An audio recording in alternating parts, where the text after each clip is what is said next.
So here I am at Ed Jardoodle's. They're in the midst of moving. I think I mentioned in a few other my videos.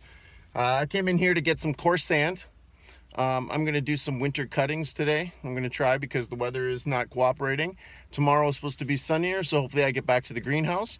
But as I was in there, and I've had plenty of chats, and they like to be very social, she gave me these Canadian, this is Canadian garlic. She said she gets it from an Ontario grower, and you can see that they're a little bit smaller, but I'll bet you these things are just packed with flavor. She says they're great for cooking. So I'm gonna take these and I'm gonna try and even plant a few if I can find some unfrozen ground. I might throw a few in, and I'm gonna give some of this to my mother and see if she'll throw it into some dinner tonight. Okay, so if you've been watching any of my videos back in the beginning, I put a propagation little raised bed type deal where I put all my other spring cuttings. So now I'm going to do some winter cuttings and grab some hardwood. And what I did is just remove this. I'm going to put a piece of cardboard down so all these weeds don't keep coming up. And then I'm going to put this on top. That's no big deal. Get that up there. Just like so. And I'm going to fill this up with sand. And then I'm going to put some lines with my little trowel here. I'll just line it, but we'll show you in a minute how we're going to do that. And then we'll go on the hunt for some winter cuttings.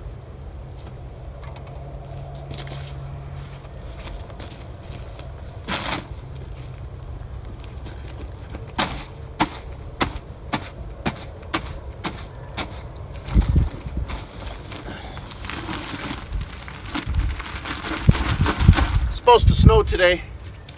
Turns into rain, I guess, here in southern Ontario. I got 6 bags of this. This is play sand. I was looking for coarse sand, but this is what they had. So we're gonna use this. If that doesn't work out, you know, there's always next year, and I'll try it with some coarse sand next year, or I'm just gonna do it anyways. I'm gonna try it as well. So we'll see which one works better, but we'll find out the results in the spring.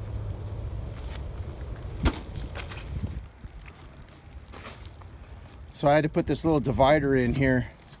So what I'll do is when I get some coarse sand, I'll put it in here, and then I'll grow some other cuttings in the coarse sand as well. But I didn't have enough sand. I didn't buy enough to do it. So I'm just gonna hoe this out here, get it a little bit flatter, you know, smooth it out, and then I'm gonna go find some cuttings. So I went around and I did a little bit of pruning and stole a few cuttings off of some of my other fruit trees that could have used, you know, a little pruning anyways. But yeah, it allowed me to get rid of some of the death that was growing on it. There was a couple of small twigs that were black. I just cut them off. So what we got here is we got apple, we got Fuji, yellow delicious, red delicious, peach, cherry, pear, which is the farm pear, and then we have down here some plum, and then on the ground here I have some maple.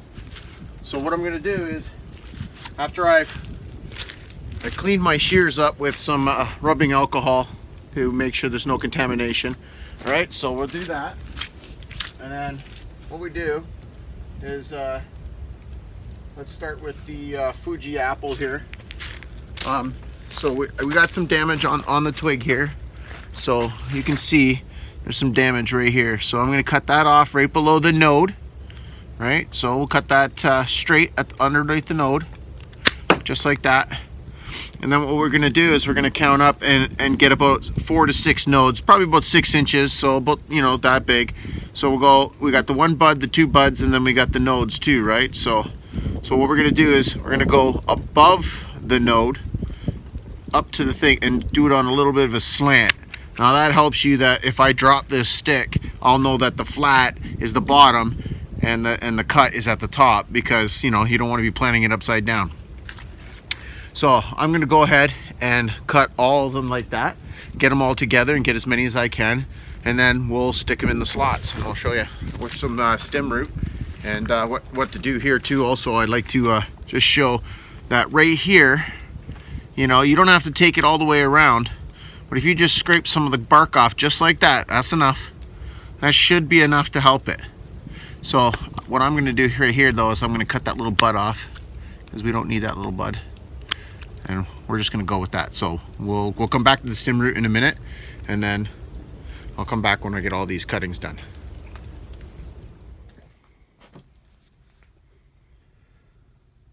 Okay, so I have this stem root. I like the powder stuff. You can get gel, you can get all kinds of other stuff.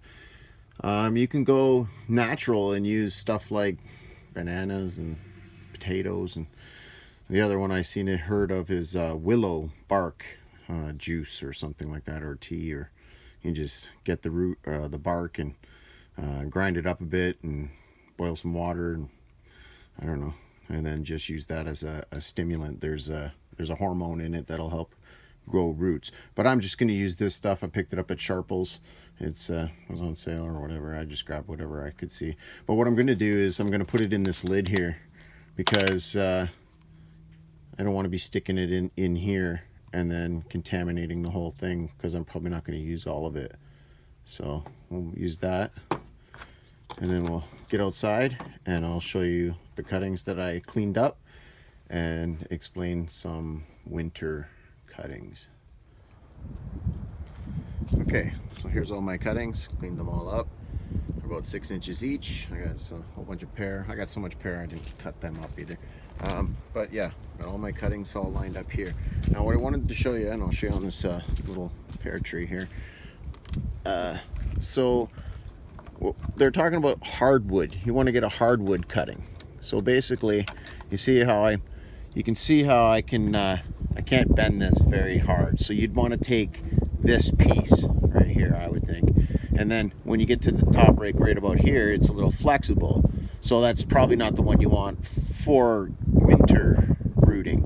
So that's what I'm going to do. So now what I'm just going to do, just like all the other videos and any other video, just give it a little dose, just like that, you know, nothing major. Dust it off, and then we're going to go right over here. First thing we're going to do, just plug it in. That's all I'm going to do. And I'm going to do that with a whole bunch of them, and you can put them about 1 inch to 2 inches apart, you know, because they won't root that much, even if they do. By the time we check them and when we pull them out, if they got roots, they're going into pots. So that's what I'm going to do.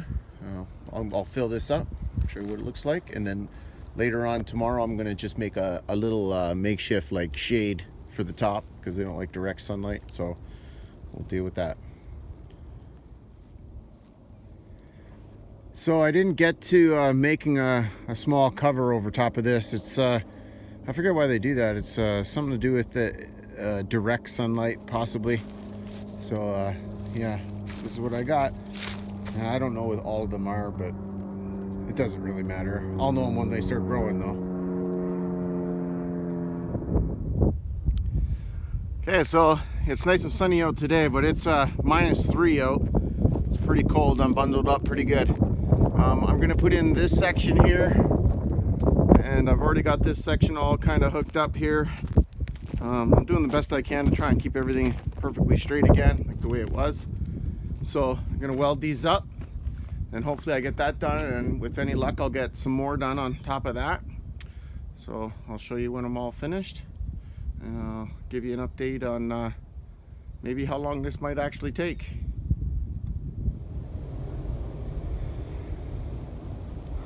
So I was able to weld 4 supports on this side and 3 on this side, and it's sun's going down, so it's getting a wee bit chilly out here. But yeah, so I got some more work done. I got a small issue that I gotta take care of, but I'll figure it out. But yeah, here I am, and that's it.